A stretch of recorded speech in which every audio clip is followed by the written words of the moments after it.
것들이 더 많이 실제 업무에서 활용이 되는지를 여쭤봤더니 노하우나 암묵지가 활용된다는 경우가 63.4%로 상당히 높이 나타났습니다.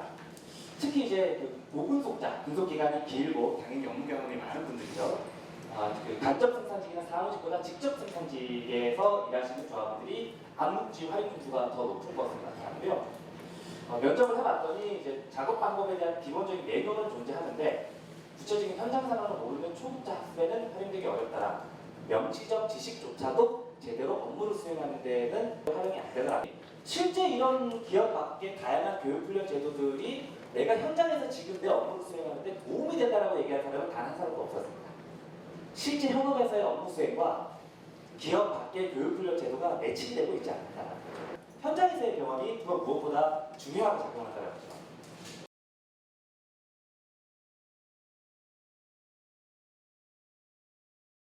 우리 조합원들이 숙련에 투자할 의향이 있는지, 교육훈련에 참가할 의향이 있는지를 지금 물어봤는데 이것들이 숙련 외적인 요소로부터 얼마나 많은 영향을 받는지를 확인을 해봤습니다.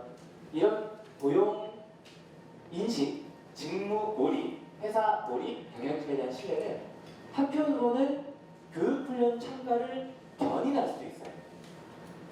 유인할 수도 있고요. 다른 한편으로는 압력할 수도 있는 요인이 있습니다. 경영진이 지금 제대로 회사를 운영하지 않고 계속 구조조정을 실시하고 불안하게 만들고 있습니다. 그러면 나는 이 불안한 상황에서 회사의 동료들 간의 경쟁의식이 증가하고 갈등들이 늘어나기 마련입니다. 내 개인의 생존을 담보하기 위해서 내 숙련도를 높이기 위한 교육훈련에 나선다는 거죠. 회사에 대한 신뢰가 없기 때문에 빨리 교육받아가지고 숙련 수준을 높아야 네 개인이 생존할 수 있어. 위협하는 거죠. 압력을 하는 요인입니다. 고용활동도 마찬가지입니다. 내 고용이 지금 현재 굉장히 불안한 상황입니다. 언제 어떻게 나한테 구조조정이 닥칠지 모르기 때문에 내 숙련 수준도 높이고 그래야만 회사로부터 잘릴 위험을 조금이라도 줄인다거나 혹은 다른 조선업종 같은 경우에는 횡단적 노동시장 이동이 상대적으로 발달해 있는 산업이기 때문에 다른 곳으로 이직을 용이하기 위해서 내 숙련도를 높인다거나 교육훈련을 받는다거나 이거는 쫓아내는 거죠. 압력을 하는 거죠. 그래서 크게 두 가지 방향의 메커니즘이 있다는 건데 이게 실제로 어떤 메커니즘이 지금 우리 현장에서는 작용하고 있는지를 따져봐야 된다는 겁니다. 고용 안정감, 경영진에 대한 신뢰는 유인 효과가 아닌 압력 효과로 작용한다는 점을 분명하게 확인할 수 있고요. 이게 이제 경영진은 믿을 수 없고 고용이 불안정한 상황에서 개인의 고용 지속성이라든지 직업 지속성을 높이기 위한 탈출구로서 하나의 수단으로서 숙련 투자에 나선다는 얘기입니다. 회사에 뭔가 기여하기 위해 교육훈련을 받고자 하는 게 아니에요 지금. 7개 사업장을 익명, 현중 빼고 나머지는 다 익명 처리해가지고 비교를 해봤습니다. 이 중에 유일하게 현중만 부정적인 점수를 보였습니다. 현중이 회사 몰입조차도 가장 낮게 나타났습니다. 가장 낮을 뿐만 아니라 부정적으로 보고 있어요. 회사에 대한 지금 조직에 대한 경영진은 둘째치고 현중이라는 조직 그 자체에 대한 애사심도 지금 굉장히 많이 약화되어 있는 상태입니다. 경영진에 대한 신뢰 두말할 나위가 없죠. 부정적입니다. 다른 모든 사업장이 부정적이지만 그 중에서 유난히 부정적입니다. 이런 상황에서 숙련 투자는 노동시장에서 노동자 개인의 생존 가능성을 높여줄 수 있을지 모르겠지만 회사의 자산으로 남지는 않을 가능성이 높다. 회사도 이 점을 직시를 해야 된다는 겁니다. 단순히 직능 표준화하고 평가제도 만들고 교육훈련 제도가 있는 것만으로 조합원들이 교육훈련 수요가 있다고 해서 끝나는 게 아니고 교육훈련에 참여하고자 하는 그 배경이 뭔지에 대해서 회사도 직시할 필요가 있다는 거죠.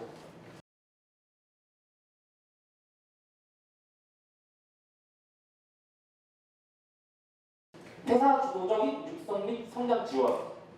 여기에 노동조합의 참여나 현장 조합원들의 의견은 어떻게 반영된다는 건지 나와 있지 않습니다. 사실 다른 말로 하면 본인들이 일방적으로 추진하겠다는 것과 다르지 않습니다. 가장 중요한 숙련 투자 주체라고 할 수 있는 조합원들과 노동조합은 여기에 어떻게 의견을 제출하고 참여할지 그런 것들이 제도적으로 전혀 담보되지 않은 상황입니다. 두 번째, 직무나 개인별로 세분화된 기술 역량 진단. 이 굉장히 위험한데요.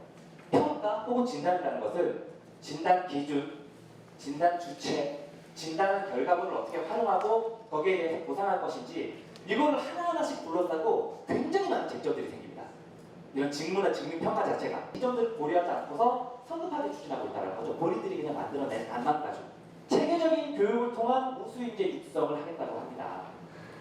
근데 제가 지금까지 말씀드렸듯이 현장 조합원들의 교육훈련, 숙련 투자는 단순히 직무 내에서의 교육만 가지고 끝나는 문제가 아니라 직무 몰입, 조직 몰입, 회사에 대한 신뢰, 고용 불안, 다양한 직무 외적인 요인들과 긴밀하게 연관되어 있습니다.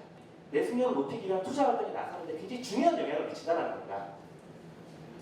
회사의 미래에 대한 비전과 내 경력의 지속성에 대한 부작 없이 어떻게 능동적이고 적극적으로 교육에 참여하게 할 수 있을 것인가, 이런 비전이 지금 전혀 회사의 관점에서는 나와 있지 않다는 겁니다. 줄여서 일방적이고 성급하고 협소한 관점 하에서 지금 생산기술직 구성 체계를 시행하고 있다.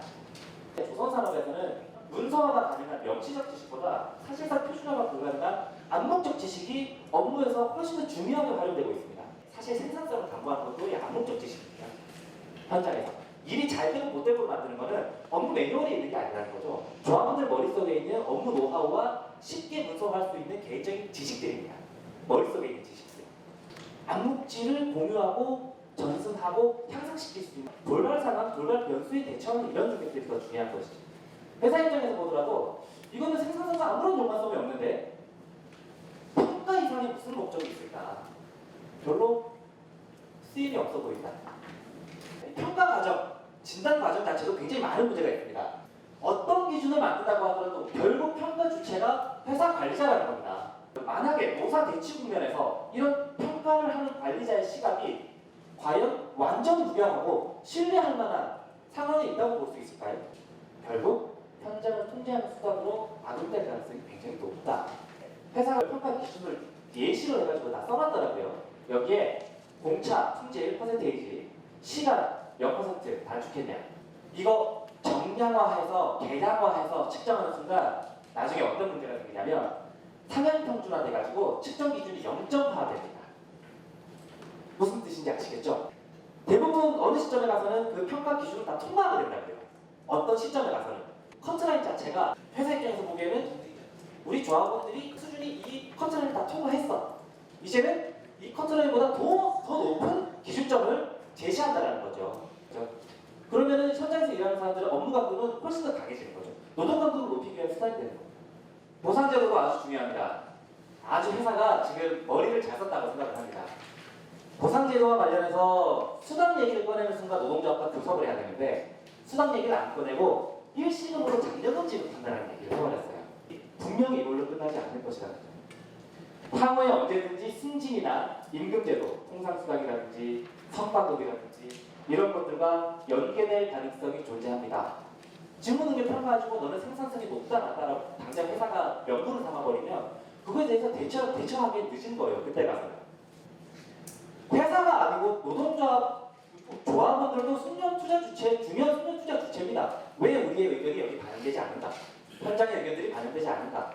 민주적이고 참여지향적인 제도적인 어떤 활용들이 열려야 됩니다.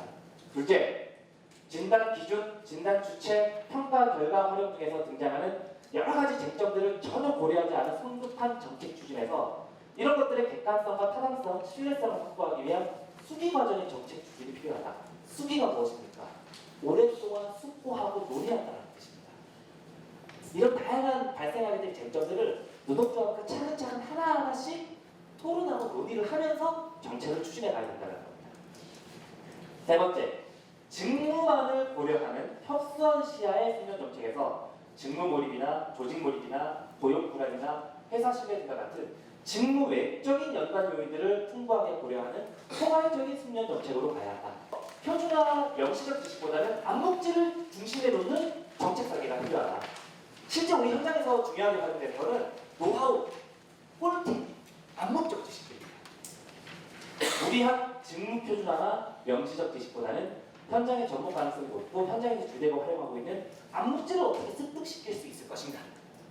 이거에 대한 어떤 방안들을 고민해 볼 필요가 있고 강습이 아닌 지식 공유와 전승 활동을 지원하는 것을 중심에 둬야 된다. 구체적인 업무 수행과 무관하게 이루어지는 이런 방식 말고 이미 작업장 내에서 활발하게 지식공유 활동들이 이루어지고 있습니다. 현재 아까 설문조사에서 다 보셨듯이 선배와 후배 세대들 간에 동료들 간에 이런 암묵지와 노하우를 공유하고 전전하는 활동들이 일어나고 있습니다. 이런 것들을 지원하는 방향으로 가야 된다는 거죠. 부서별 중고령층 고숙련 선배 작업자들이 주축이 되는 정기적이고 지속적이고 안정적인 멘토링 시스템. 이 선배들이 실제로 노하우를 전수해 줄 수 있는 가장 중요한 주체들이거든요. 조금이라도 매년 시간의 균열 없는 꾸준한 신규 채용이 숙련을 전승하고 형성시키는 데 굉장히 중요한 작업장 조건이 된다. 이런 것들을 이제 감안한 숙련 정책이 만들어져야 된다는 거고요. 세 번째, 낙관에 기초한 숙련 투자를 유인할 수 있는 신뢰 회복 활동도 필요하다. 신뢰를 회복하기 위한 활동들도 회사가 추진을 해야 된다는 겁니다. 압력 효과를 유인 효과로 바꾸는 지속 가능성으로의 어떤 전환, 이런 노력들이 필요하다. 애사심, 자부심, 직업에 대한 자부심을 높이는 다양한 활동들이 회사의 교육훈련 투자에 선행되거나 병행돼야 된다. 개별적인 고용관계뿐만이 아니고 집단적인 노사관계 차원을 반드시 포함하고 있어야 된다. 여기 계신 동지들보다 이제 회사가 좀 들어야 되는 얘기를 할 수 있고요. 마지막으로 네 번째, 비용보다는 사람을 중심에 놓는 숙련 정책으로 가야 된다. 중간중간에 그 시행안 보시면 잘 숨겨놨는데 다기능화를 분명히 목적으로 하고 있습니다. 각 부서에서의 여유율은 이미 지금 최소치까지 이미 줄어들었고 이제는 부서를 넘나드는 다기능화까지 추진을 할 겁니다.